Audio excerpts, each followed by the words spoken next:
그래서 오늘은 이와 같은 교회 내의 신념들을 기독교 신앙으로부터 구분해내는 연습을 해보도록 하겠습니다. 먼저 첫 번째는 사랑의 하나님입니다. 우리에게는 신앙이 있습니다. 바로 하나님이 세상을 이처럼 사랑하사 독생자를 보내주셨다는 믿음입니다. 그런데 우리에게는 또한 신념이 있습니다. 하나님은 모든 죄인을 사랑하신다는 믿음이에요. 이것은 신념입니다.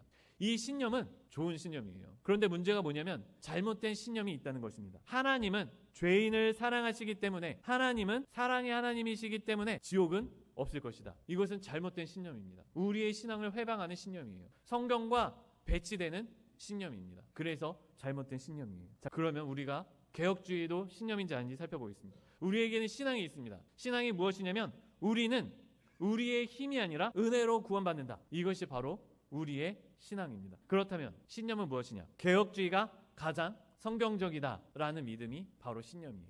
알미니안이 가장 성경적이다라는 믿음이 바로 신념입니다. 이거는 그냥 신념이에요. 저는 이것을 좋은 신념이라고 생각을 합니다.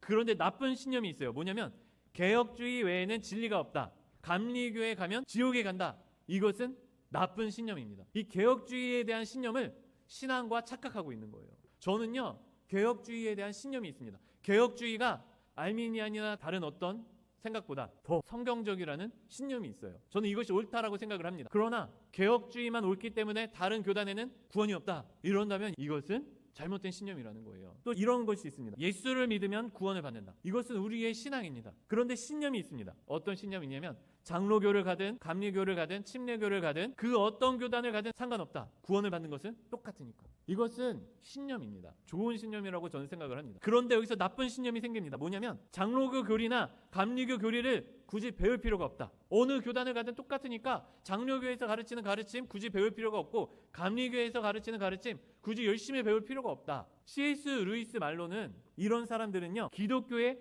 현관에 머무는 사람들입니다. 기독교의 정수를 맛보지 못한 사람들이에요.